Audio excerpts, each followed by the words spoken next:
What's up, everybody? Welcome to the latest episode of Games Up Podcast. We are still here, working our way through E3 2016, and we have been joined by the person that makes this a threesome. Hello, Mr. Lawrence. Hello there, Cameron. How are you doing? I'm just wonderful. I've just gotten in from Hull, and boy, are my arms tired. I don't know. You've journeyed from the depths of this far country to join us. Far country? From this country, fine country, to join us for E3, and so we shall make our way through Microsoft's press conference.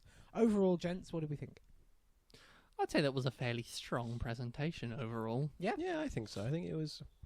I wouldn't say there was anything major, but it was strong. You know, it was a good good average, good... Yeah, I would say that was Bethesda level good. Yeah. Nothing jumping over that. But Yeah. If I had been there yesterday, I might just be able to comment on that. You might be able to agree if you hadn't had to be swimming your way up to this part I'll of the country. take your good word for it. I would say it's a bit better, personally. Shall we work through chronologically as we do the announcements? We go from the very first one to the very last one and tell you everything that we thought, unless it's a minimal one, in which case we say it happened and move on. Speaking of it happened and move on, the very first introductory announcement was the Xbox One S, which is the slim version of the Xbox One. It's coming out at $299. Oh, did they say that? Yeah, Okay. but that's $299 for the 500 gigabyte model, $399 okay. for the 2 terabyte. You imagine that's going to be $250 here, maybe 300 here. Well, we'll see. I mean, I don't know. Things tend to go kind of one for one. Did one? Wasn't it 1 for 1 with euros usually? Yeah, that is the case. I haven't the far yes. Okay. So it's $299 opening price, 4K video output, HDR gaming. Yeah. Seems fine. Yeah, they didn't seem to push it as being anything new apart from that, so... No, and that will make more sense as we get closer to the end. But yeah, not quite the huge push I was expecting for it. Well, maybe since it was the first one out of the gate, there wasn't a great deal to push about it specifically. Yeah. I mean, that would be my first instinct. Yeah. Very potentially. So then they went on to announce some PC cross-pay features. They went on to announce the Play It Anywhere scheme, which is buy it once on Xbox, get it on Xbox and PC, and everything migrates between the two, which is cool, but it's something they did with Quantum Break, so we knew they had the precedent to do this anyway. But they've really been pushing. I mean, that one's... It is nice that they gave it like an official sort of program, though. Yeah. It's a nice touch. Then we went into the big heavy hitters. We had Gears 4. Yeah, that was pretty well the first announcement. That was the big blowout. We started off. They announced that was part of the Play It Anywhere campaign. Announced Horde 3.0, which is nice because Horde is one of the best parts of those games. So showing that supporting it is good. Then we got a demo of the game. Looked great. I quite like the atmosphere of just from what we could garner from the demo. But it seemed to hark more, like as you were saying, to a more traditional style of Gears of War, perhaps. Yeah, you remarked, Lewis, on how last year they brought out this quite sort of Gears 1 horrific looking game, and it looked like it was very much like a horror genre almost from the presentation last year. Yeah, absolutely. This one looked like it was much more, your Gears 3, your kind of very traditional Gears at this point. So yeah, it's good. I mean, more of it was good. It's a good game, so more is okay. It is very sort of more of the same, so you should be aware if... I mean, your previous opinions on Gears of War may inform on whether you like it. Yeah, very true. Yeah, and true. I think that might be maybe why they're pushing for it. I think last year they brought it out and the reaction was, oh, that's cool, but it wasn't what I was expecting. Whereas this year may well be their push to go for the core Gears audience and get them in and show them, look, this is what you want from a new Gears game. Yeah, I think we kind of have different opinions on it. 'Cause for me, I was much more interested in the presentation last year than this year. And for me, I'm on I play Gears for Gears 2 and 3, so I'm on the direct opposite side of that. Okay. Then we move on from Gears 3 to Killer Instinct 3. Gears 4 to Killer Instinct 3, sorry. It's just Killer Instinct, isn't it? No, well, they do it in seasons. So there is technically a 2 and 3, but it's not like a whole new... It's kind of confusing. Yeah, okay. But they announced General Rahm was confirmed from the Gears franchise as a new character. Interestingly, this leaked a fair while ago, long before the E3 hype cycle. So it's nice that they confirmed it, but nothing giant there. Okay. And then we move on to the first new game announcement, which was Forza Horizon 3, which you could kind of see coming a mile away. They kind of do Forza 5, Horizon 2, Forza 6, Horizon 3. Makes sense. Set in Australia. Yeah, it looks really Really cool setting. Certainly, it's there seems to be a complete lack of the usual urban environment. Although this is, this is a Forza game, so it's a bit more expected. Yeah. The thing that I found quite interesting about this is the Horizon games typically tend to be kind of American landscapey, brushed sunset, Florida, but whereas this felt quite lush and green, and there was definite colour to it and definite sort of brightness and bloom to it that I haven't seen from the other Forza games, and I've played both the Horizon games. So this looked different and welcomely so. The welcomely is not a word.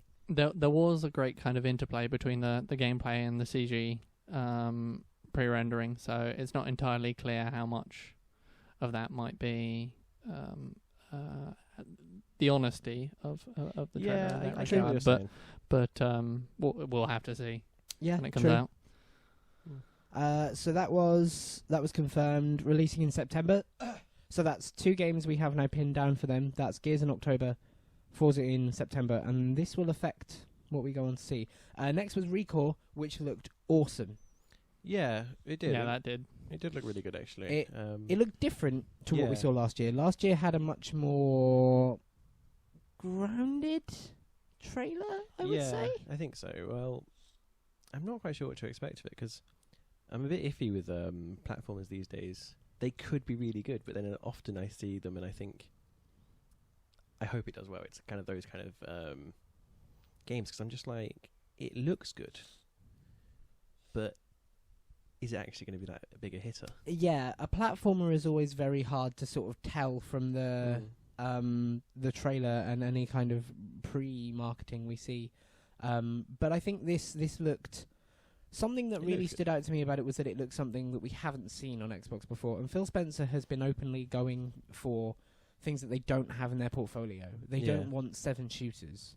Yeah. And I think Recore looks like it's going to fill a gap they don't have, which is nice, because it looked refreshing, it looked different, and I think that's what we want. Yeah. What was a little concerning to me is that there definitely seems to be evidence for some very interesting game mechanics in that game. Yeah. I would definitely have liked to seen a lot more about them. Yeah, true. But that didn't really come through a great deal. Yeah, because there's always the worry when you see those kind of things that that's like a one-time event kind of feature. Yeah, they're always a scripted show-it-off moment. I mean, it's called Recore. There are these cores things. Presumably the swapping and the use of them is going to be meaningful in the game, but did we see any of that? Yeah, or true. And actually, we saw a great deal more of that last year when the trailer looked a little different. Yeah, I think you've got a very interesting point there, is that I'm guessing it's a puzzle game, really. Yeah, and it's cool. Sort of third-person puzzle platformer. And it's Recore.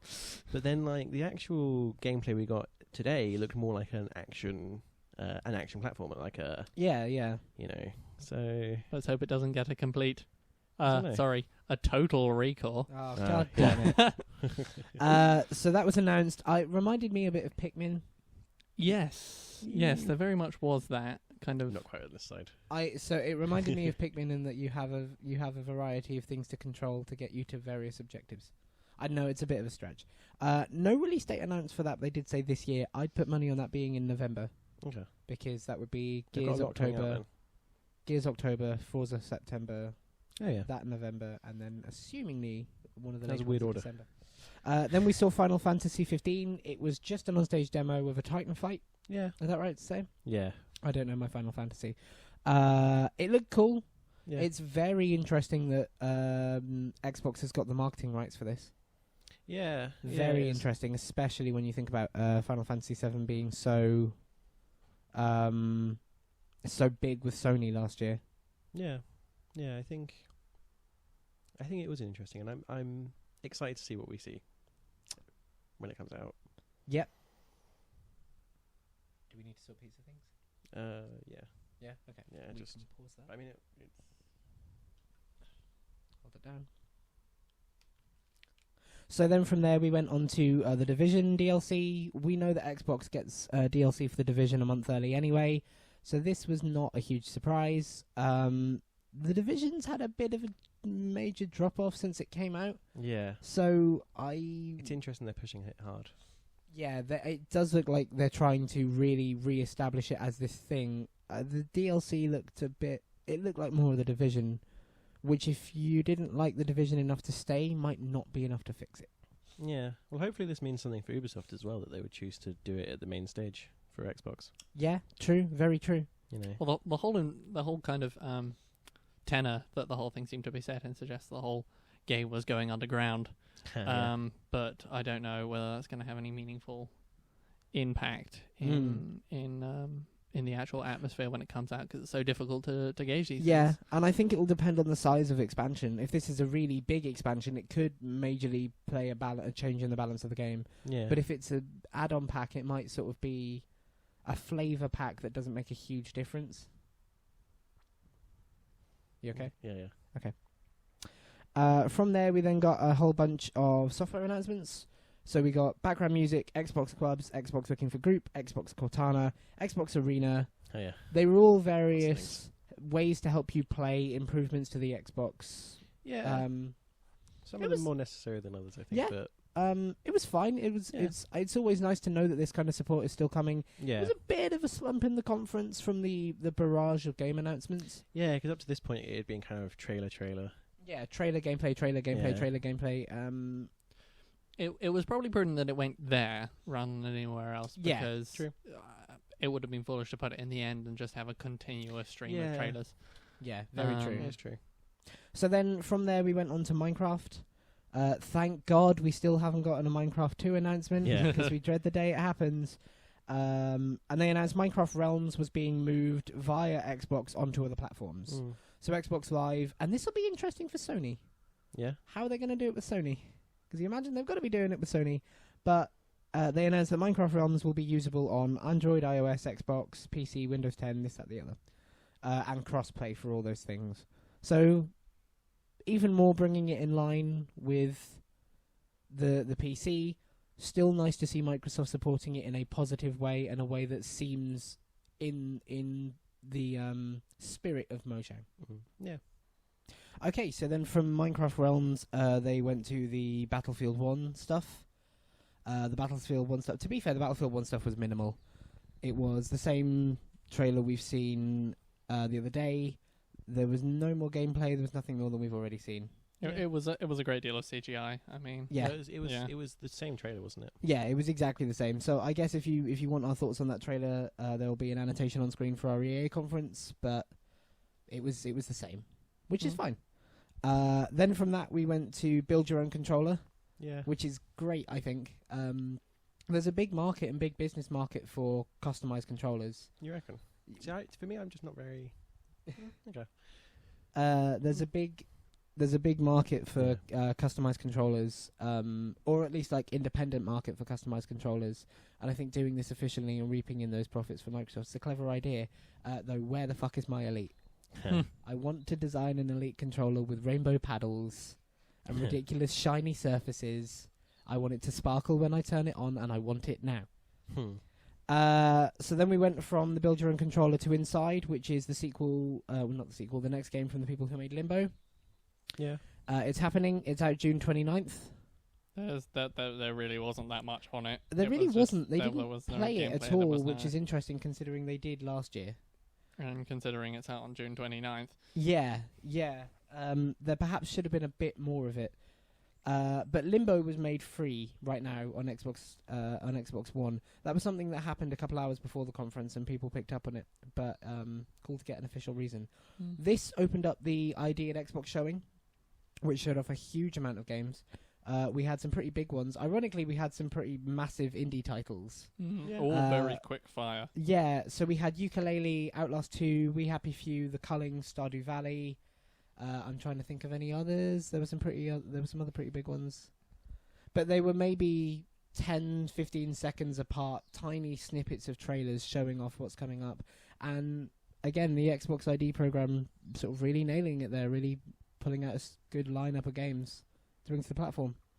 And still no word on that parity clause being dropped, though, because there was a whole clause about the Xbox ID thing where if you wanted to be an indie game on Xbox, you had to be only on Xbox or first on Xbox. And they seem to have dropped that, but not officially, which is kind of dumb. They're not really going to talk about here's a terrible thing that we did that we're no longer going to do on their E3 presentation. And it doesn't really fit the nature of E3, which is a bit more about the substance of the games. Very true, but I do think there's a way to spin that and now every indie game can be on Xbox. Like, rather than here's us revoking something, it's here's us making a giant announcement. And I'm surprised they haven't done that yet. Even at something smaller like TGS. That's true. So then from the ID showing, we went to Gwent, which was confirmed. It's been rumoured for a while that a Hearthstone-like version of Gwent was coming. I'm very interested that it's coming to consoles. I didn't think that would be where they launch it. I thought it would be the kind of Fallout shelter to The Witcher 3, like a sort of sub-app. Yeah. We didn't actually pick up on that, so I didn't. That's interesting. And then that is getting PC crossplay as well on Windows and Xbox, which is cool. Nice to see that being a real full push. From Gwent, we went to Tekken 7, which had a trailer, a very CG, very pre-rendered trailer. Yes. That was supposed to show off that you go between... Yeah, it showed footage, though. They show that you go seamlessly between trailer and gameplay, which is something that the industry did 6 years ago. Yes. So it was a bit. I mean, I'm not certain of the honesty of the actual gameplay, and I'm surprised. Well, yeah, but it looked fine. It looked like a fighting game. You wonder whether this is Microsoft's response to Sony's Street Fighter V announcement, although there's no exclusivity here. This is just it's on our stage, which is fine. Well, given that it's Tekken and given that it's a fighting game, you'd expect to see a bit more a bit more of the characters, maybe. Yeah. But there wasn't much of like a roster or stage discussion. Yeah, true. But I think this is very early stage we're looking at. I don't really know if we're kind of expecting...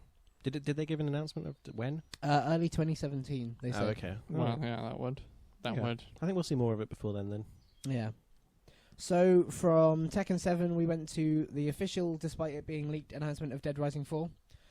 Interesting thing here, Dead Rising 4 not a exclusive, is a multi-platform. Which is, I think, how it happened for the last generation. Was Dead Rising 1 an exclusive and 2 a multi-platform? Yeah, I think so. So that's the same way around this generation as well, where 3 was exclusive and 4 will be multi-platform. Kind of interesting. Move, yeah. The game looked great though. You think it looks more like Dead Rising 3, absolutely. more of the darkness. It's very much Dead Rising 3. Whereas I think it's like a healthy mix of the two. There seemed to be a lot more colour and a lot more sort of ridiculous cartoonishness to it. Well, the thing is that Dead Rising 3, although it had the dark overtones, it still had the cartoonish weapons and the cartoonish vehicles. I think this is very similar to that. Right. I'll be honest, the gameplay itself did to me look fairly cartoonish, and the focus was mostly on gameplay here. So, but I don't have much previous knowledge of Dead Rising, of the franchise itself. You should. You'd like it. I may well have a look into it. So, Dead Rising 4, I'd imagine, will be a December release. It's got a big Christmas theme to it. Yeah. That was something they made clear. They dropped fake shiny snow into the audience when it happened. Yeah. Which is, we must say, an improvement on last year where they dropped a car into the audience to announce Forza 6. Yeah. So I imagine that's a December game, although it's not exclusive, so maybe that doesn't fudge with it at all. Scalebound was the next thing. Cool bros with headphones shooting dragons and shit. Yeah, that was so. Yeah, it was a great demo though. Yeah. It was a great demo. It did look good. And what we saw of the gameplay looked very interesting. Yeah, it was nice to see it running properly, especially after they announced the delay out of this year into next year to get it working properly. It was nice to see that it wasn't frame ratey, it wasn't screen teary to an extent. It did look solid and it did look playable, absolutely. Mm-hmm. And I'd say it looked fairly honest as well. Yeah. I think so. Which is something that I think you can say to a fair extent at this conference. It seemed grounded and fairly reliable. Actually, yes. Yeah. So then Scalebound looked, in my opinion, fucking sick. But we went from Scalebound to Sea of Thieves, which was a first-person, which is Rare's first-person MMO kind of pirate simulator. See, I don't know if it is though. Like from what we got, it looked more like a Smite, or not a MOBA, but like an arena combat game is what it looked like to me. Right. Okay. So you think that's maybe like a match? Yeah, I Like reckon a it's very match-based. open match. Oh, Yeah. that's interesting. I think it looked exactly like other match-based games that I've seen that are like that. Definitely, I wouldn't surprise me at all if it was a match game. Especially the way that they set it up with like Team 1, Team 2, Team 3. Yeah. Yeah, it all seems to be it's a classical kind of different people fulfilling different roles within a team. It looked good though. You remarked on it. I sorry, did- Lawrence. Yeah, no, you carry on. Thank you. You remarked on it looking like Guns of Icarus. Yeah, I think was the game. yeah, that's it. Uh, It looked like they'd taken Guns of Icarus, which is like a Zeppelin-based combat game, and they'd done that and exactly like pretty much taken the gameplay from that, but turned it into a pirate game. Oh wow, ships on the sea and Yeah, I mean, and it's- zeppelins all the same. Yeah, 6 and It's- 2 3s. they looked very similar. Interestingly, we interviewed Guns of Icarus last year in September. So if you want to have a look at that, click on the annotation on screen now. Pluggity plug. From Sea of Thieves. So Sea of Thieves demoed kind of interestingly. I feel like there's a really good core gameplay loop here, but it didn't demo very well. I like the kind of the central concepts they seem to be going for. I mean, and the way that the demo put it across, where they got a couple of of ragtag gamers and Yeah, it A was, ragtag bunch of gamers. yes, It and put was them a bit together on a weird. ship. It was a different way to do it, though. It was Mm. certainly different to the kind of 6 executives out on the big stage. Yeah. I don't know. I feel like maybe they could have demoed it a bit better, but this will be the kind of thing that a beta and more time will do more justice to. No. So then, speaking of MMOs, we got State of Decay 2, which seems to be the MMO approach that the studio had been wanting to take since State of Decay. They Yeah. basically confirmed 2 games when they made State of Decay, and that is State of Decay 1, and then a game that was State of Decay in a massive online world, and it seems like that's what this is. Yeah. So that's cool. State of Decay 1 was very well received. It was a very cult received game, and it's good that that studio is being more supported. I imagine that'll be out next year, because Okay. I imagine Microsoft aren't going to push 2 massive zombie games out within a couple of months of each other. Yeah. That seems like it would be a bit bad for selling. That one was exclusive, wasn't it? Yeah. Yeah, State of Decay 2 is an exclusive. I think it's a Windows 10 exclusive, as everything here was. Mhm, So it'll have crossplay. yeah, absolutely. And then we got the big final software blowout, which was Halo Wars 2, which Yeah. had an amazing trailer, amazing Yeah, cinematic It trailer. looked alright. It was not honest Mm. and pre-rendered as fuck, Oh yeah, but it definitely. looked It was beautiful. It I mean, was, you yeah, know, we were talking earlier in the day, earlier in the game that it's Halo Wars 2, and it's being handled by Creative Assembly. So is it going to be a Creative Assembly game, or is it going to be another in the Halo Wars See, in the- mold? yeah. Is it going to be a Uh, sequel or a refresh? And it's looking to be more like a Halo Wars, as a sequel to Halo Wars, as it were. Yeah, it definitely looked like that from the gameplay. There was very much a sudden shift when you went from massive pre-CG rendered trailer to top-down RTS gameplay. To good old Command and Conquer style.